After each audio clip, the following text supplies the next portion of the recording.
Ace's Voyage. Base rules. One-player game. Requires a standard deck of cards.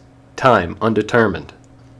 For beginners, use a small item to represent your hero on the game board, and a pen and paper to track your total coins. Overall concept.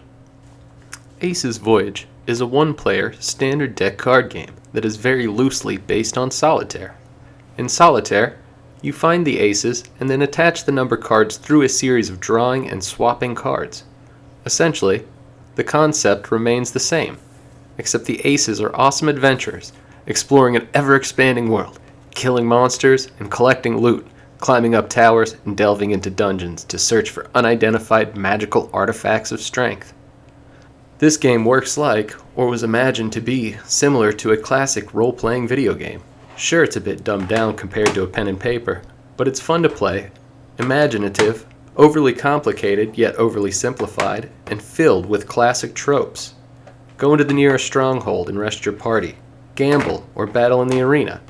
Perhaps you are far too attractive to engage with the ugly brutes in the arena, and the shop is more advantageous to your skill set. As you equip more magical artifacts, eventually your aces will become strong enough to take on the final boss and win the game. The cards you pull will be laid out to create the game board, and your empty table will become various encounter zones from the cards you pull out of a standard deck of playing cards. Collect and equip number cards to increase your ace's power and defeat the final boss. Table layout. The table space required is a square, 18 to 22 inches. If you are right-handed, the right side of the table will be where you lay out cards to create the game board. Your game table should have your aces set to the left side of the table. Also, your aces inventory will be placed close to your aces on the left side of the table. The discard pile and deck will be placed on the rightmost side of the table, with room in the center of your game space to lay out and counter zones. Overall objective. You must fully equip 3 aces in order to fight the final boss and win the game. The number cards 2 through 9 are to be attached to your aces, just like in Solitaire. The number cards will be referred to as quest items and collected in numeric order, lowest number to highest. Collect 4 2s and then attach a 2 to your ace.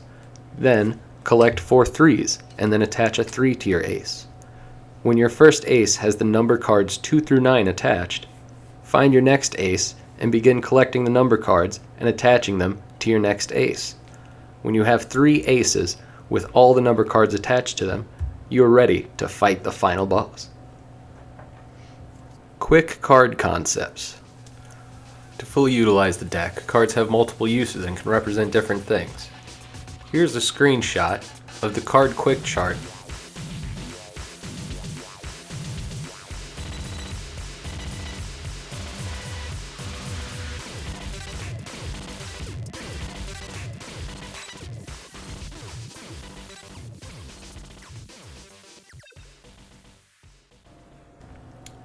Setting up a game.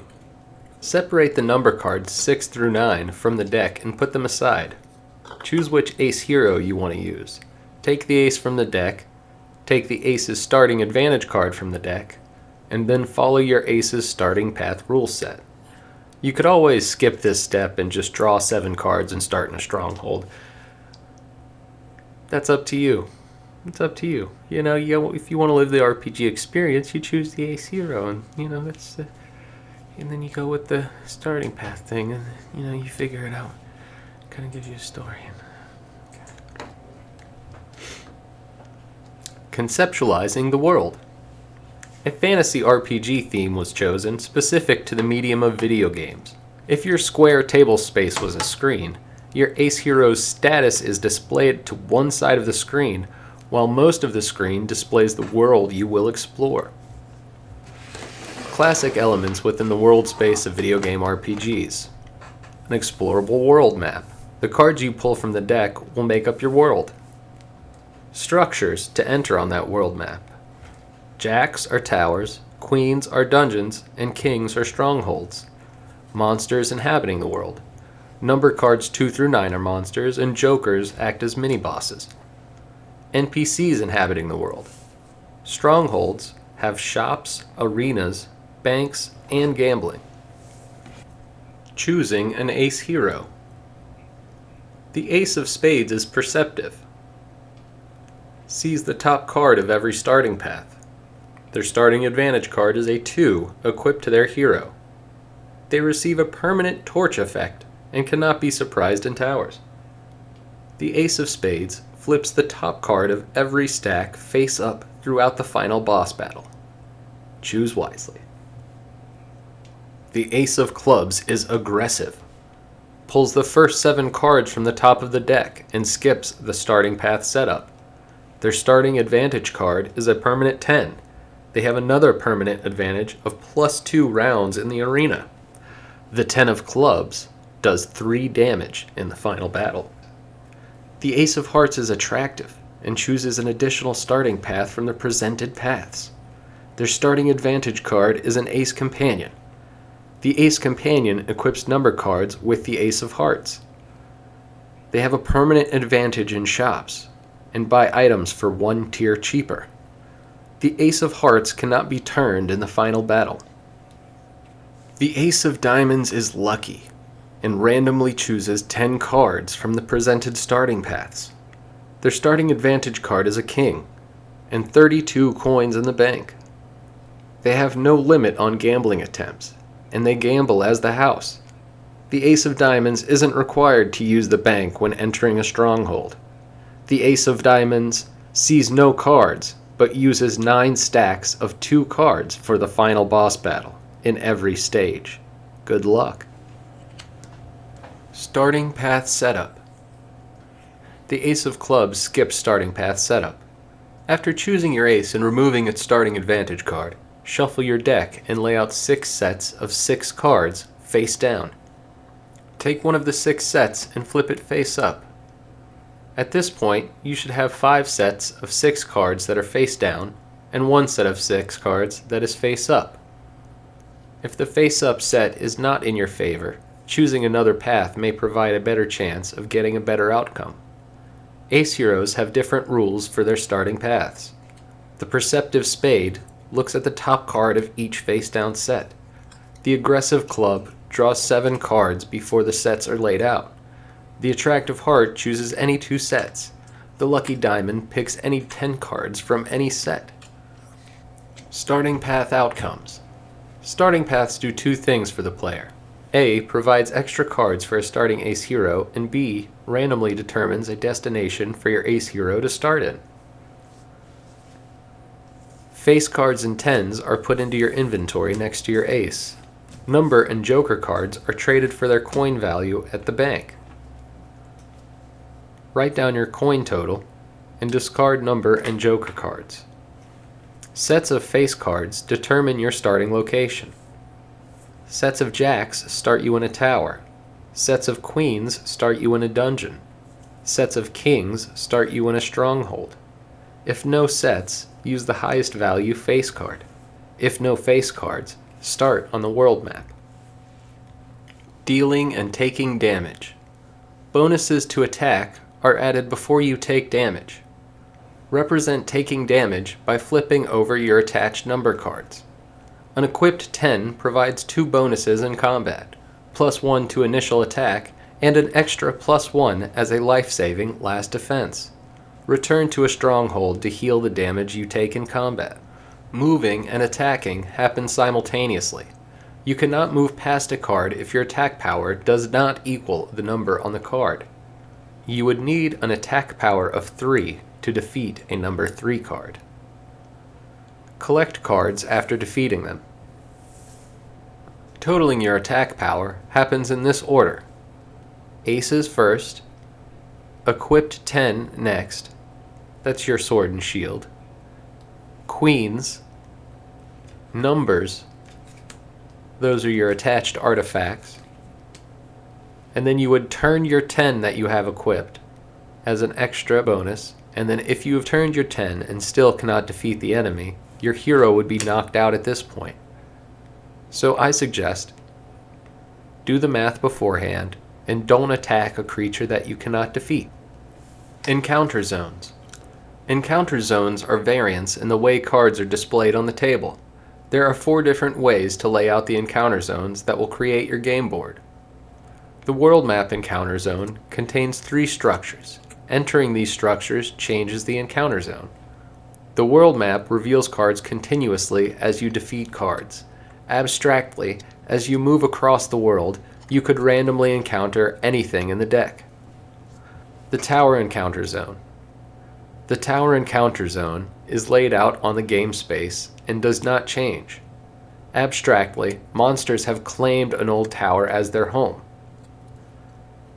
The dungeon encounter zone is laid out on the game space and does not change either. Abstractly, monsters have made an old dungeon their home. The Stronghold encounter zone. The Stronghold encounter zone is optional and abstract in its layout. Banking is done on a sheet of paper. Cards are only laid out when you choose to gamble or fight in the arena. Shopping is done by simply removing cards from the deck that you want to buy, and then subtracting from your bank's coin total. The world map. You enter the world map when you leave towers, dungeons, and strongholds. Make sure to shuffle your deck. You enter the world map in the center of the game board. Leave about a card-sized empty space in the center of the game board. In the cardinal directions, draw 4 cards and lay them face up. At this point, there should be a card to the north, south, east, and west. If you have a bonus to line of sight, lay another 4 cards face up. From the center, cards should now be in the northeast, southeast, southwest, and northwest. You may only move to the north, south, east, and west, not diagonally. Number 10 cards are free to move across. Put 10s in your inventory when you move over them. Defeat the number cards to collect them and move forward.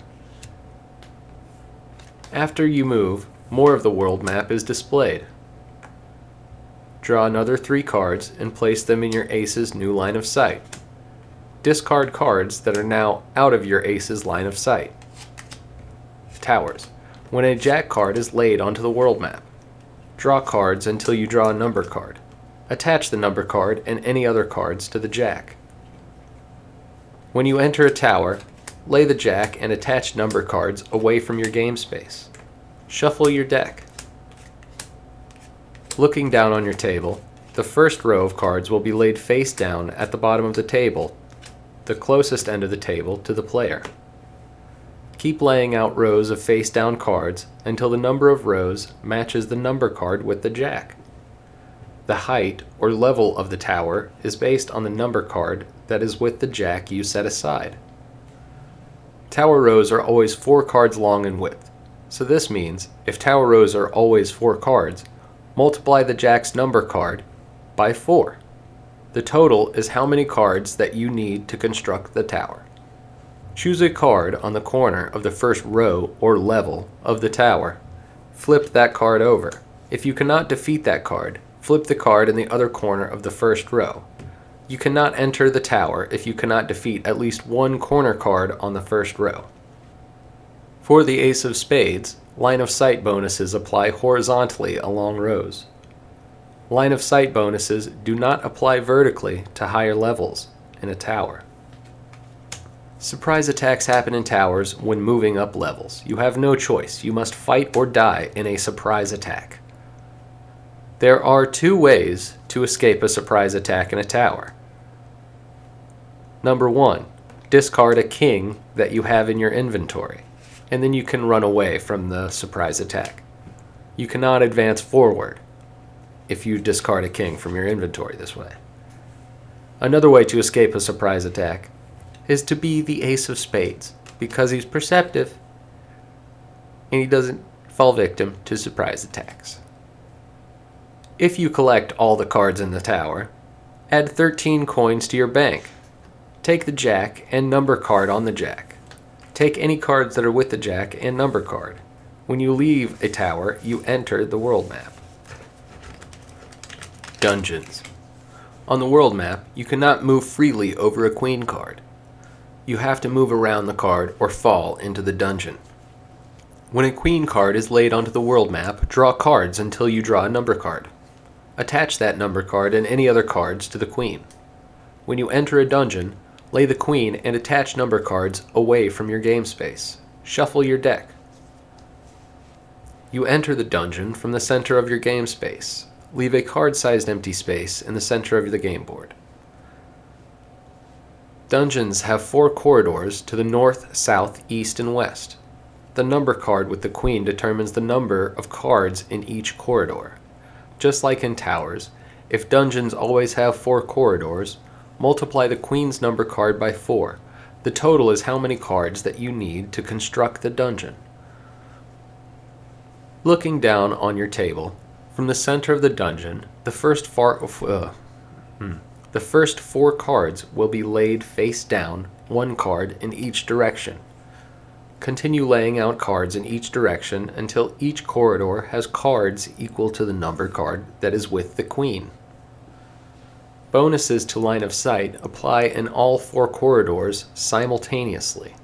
From the center, if you have +1 to line of sight, flip 1 card in each direction. If you have +2 to line of sight, flip 2 cards in each direction. +3 to line of sight, flip 3 cards in each direction. Surprise attacks happen for each face-down card in a dungeon. You have no choice and you must fight or die in a surprise attack. Easiest way to avoid a surprise attack in a dungeon is to have a king in your inventory, as it acts as a torch and gives you a bonus to line of sight. Or you could always just be the ace of spades, because he's perceptive and sees that kind of stuff. If you collect all the cards in the dungeon, add 13 coins to your bank. Take the queen and number card on the queen. Take any cards that are with the queen and number card. When you leave a dungeon, you enter the world map. Because strongholds are abstract in their concept, here's an order of action in a stronghold. Identify and equip collected sets of number cards, aka quest items, and then exchange other number cards at the bank for coins. Decide if you want to gamble, and then decide if you want to fight in the arena. At the very end, decide if you want to shop. This will give you a chance to collect money from gambling, fighting in the arena, etc., and then shop. Strongholds. When a king card is laid onto the world map, draw cards until you draw a number card. Attach the number card to the king. If you pull any other cards before a number card, discard them. Taxes. You may enter a stronghold without traveling to it physically. On the world map, after the number card is on the king, you can immediately enter that stronghold. When you enter a stronghold, lay the king and attach number card away from your game space. Shuffle your deck. Like I've said, stronghold setup is abstract and minimal. 2 minigames are available that require laying cards on the table, either gambling or fighting in the arena. Looking down on your table space should have the number card and king set to the side. The center of your game space shouldn't have any other cards laid out. Strongholds offer 6 services. Number 1, identifying any full sets of number cards. Number 2, exchanging non-quest number cards and jokers for coins at the bank. Number 3, gambling for coin. Number 4, fighting in the arena for cards. Number 5, shopping. Number 6, healing your ace's attached number cards. When you leave a stronghold, you enter the world map. Shuffle the discard pile into the deck when you leave a stronghold. Identifying quest items. Your quest items are sets of number cards in ascending order from 2 to 9. Collect all the 2 cards, and then you can attach a card to your ace, making it a bit stronger. Then add the number 6 cards to your deck that you set aside at the beginning of the game. As you identify and equip number cards, the monsters get a bit stronger. When you have a full set of number cards, return to a stronghold and take the number card that matches your ace's suit. Place the number card on top of your ace. If you have an ace companion, place the number card that matches their suit on top of them. At the start of the game, the number cards 6 through 9 were taken out of the deck. They will be added as you find the first 4 sets of number cards. After attaching a 2 card to your ace, this is when you would put the number 6 cards into your discard pile to shuffle them in later. After attaching a number 3 card to your ace, put the number 7 cards into your discard pile to shuffle them in. Follow the same process with the 8 number cards and the 9 number cards when you have attached a 4 and 5 to your ace respectively. The bank. Number cards that are not quest items are considered loot cards. Loot cards get traded for their coin value when entering a stronghold. Players must exchange loot cards at the bank when entering a stronghold, although it is not required for the ace of diamonds to use the bank. When entering a stronghold, after identifying any sets of number cards, total the coin value of the remaining number cards and joker cards, and then add that total to the number of coins in your bank. Write down your coin total. After exchanging loot cards for coins, discard the loot cards. Shuffle the discard pile into the deck after using the bank. Gambling. The gambling minigame is a combination of blackjack and war. Essentially, deal 2 cards to yourself and 2 cards to the king. Add the number cards on the 2 cards and the lowest total wins the game. Aces can gamble once per stronghold encounter, except for the ace of diamonds, who has no limit on gambling attempts and plays at the house and wins all ties. Non-number card values are as follows. The face cards have a value of 10, aces have a value of 1, jokers are automatic wins, the house always wins in a tie. Add 13 coins to the bank if you win with a joker. When you choose to gamble in a stronghold, subtract 1 coin from your bank total. Face down, lay 2 cards beside the king card that represents the stronghold that you are in. Face up, lay 2 cards in front of you. Decide if you would like to continue gambling. If no, discard the 4 cards. If yes, subtract 1 more coin from your bank. Flip your opponent's 2 cards face up. Add the total of your opponent's cards. Add the total of your 2 cards. The winner is the player with the lowest total. If both numbers are equal, the house wins. If you win, multiply the amount of coins that you paid to play by 2. If you have won by paying 2 coins, add 4 coins to your bank total. Winning with a joker adds 13 coins to your bank total. If you lose, discard the 4 cards. The arena. The arena minigame is low card war. Deal 1 card to yourself and 1 card to your opponent. The lowest number wins.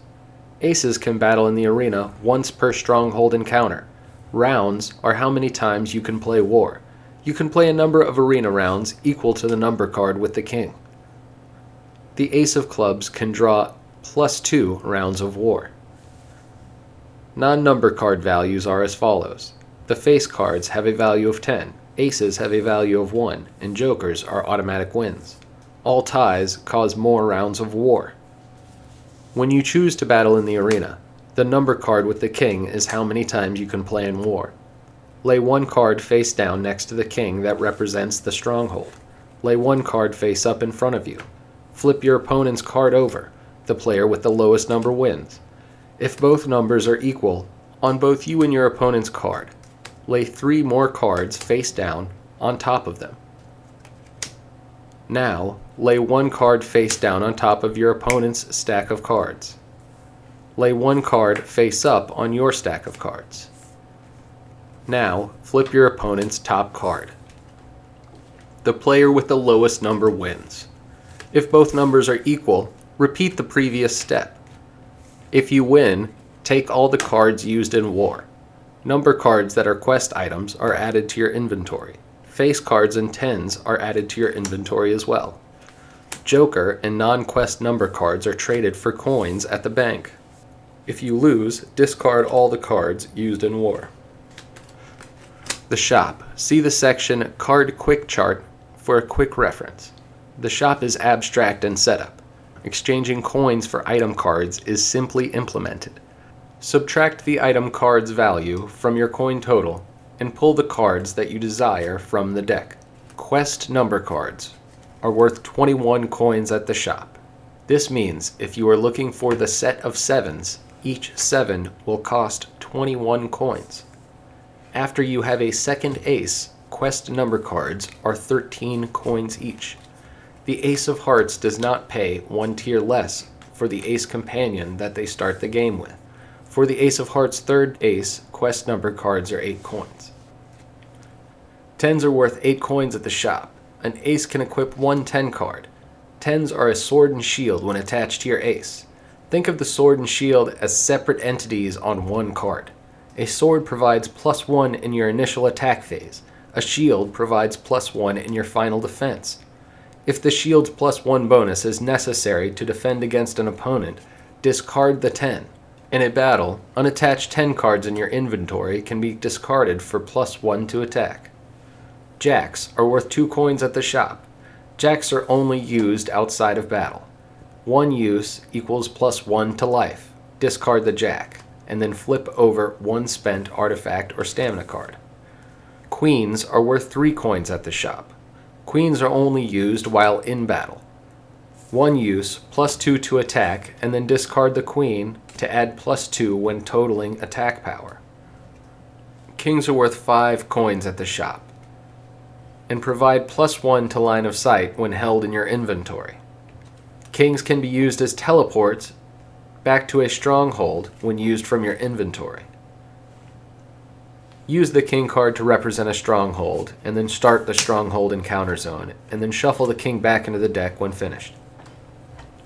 The final boss battle. The last ace is the final boss. The final suit of number cards will be attached to the final boss. The deck will only contain cards and jokers. Cards pulled will tell us who takes damage. 10s always act in your favor regardless of suit. Anytime you pull a 10, flip over one of the final boss's number cards. If your ace hero is the ace of clubs, and you pull the 10 of clubs, do +3 damage. Jacks do 1 damage to the ace of the same suit. Queens do 2 damage to the ace of the same suit. Kings do 3 damage to the ace of the same suit. And jokers double the damage of the card pulled after the joker. After all 3 of your aces have attached their suit's number cards 2 through 9. The 4th ace will act as the final boss. The remaining full set of number cards will be attached to the final boss. Attach the remaining number cards 2 through 9 to the final ace. Discard all item cards in your inventory. Discard 10s, jacks, queens, and kings. Your final battle deck should contain these cards: 2 jokers, 4 10s, 4 jacks, 4 queens, and 4 kings. The cards pulled from this deck will determine damage outcomes. Flip the ace's attached number cards over to represent the damage done. Battle paths are a callback to a mechanism that we started the game with. Face down, deal 2 stacks of 9 cards. Flip over the top card on one of the 2 stacks.